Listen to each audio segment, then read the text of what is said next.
March 4th, the president hosted major tech companies at the White House, where they signed the Ratepayer Protection Pledge. This was also a topic at the State of the Union, which we covered last Friday.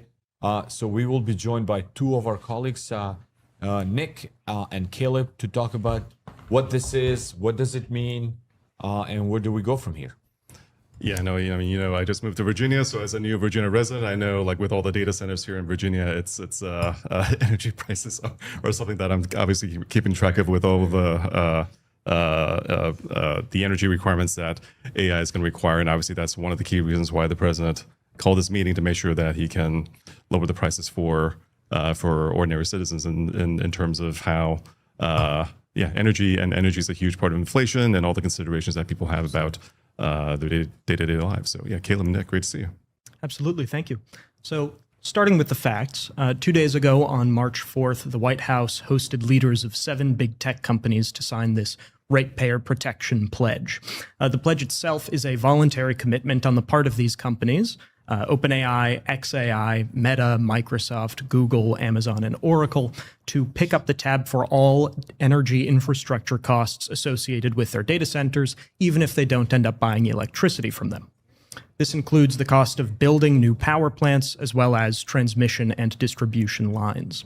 The president mentioned the pledge in last week's State of the Union address, and the effort is spearheaded by the Office of Science and Technology Policy Director Michael Kratsios, as well as Energy Secretary Chris Wright.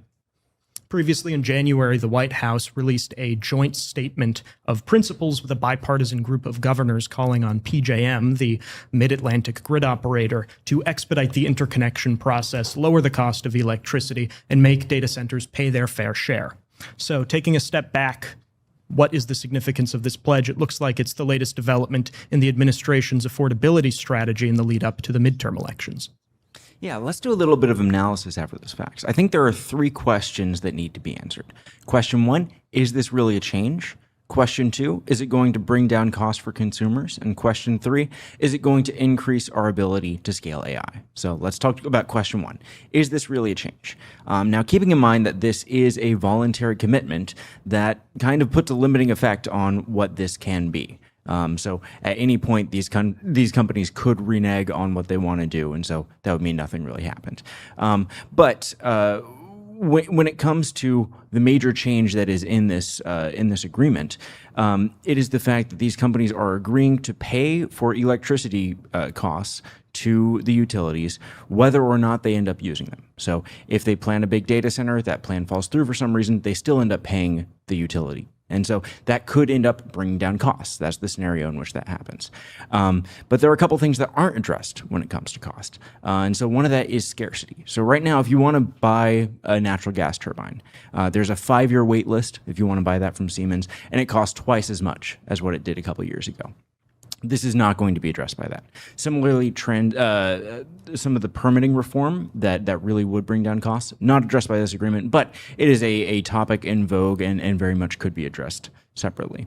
And then lastly, is this going to increase our ability to scale AI? It is absolutely true that the ability to scale AI is so directly tied to energy.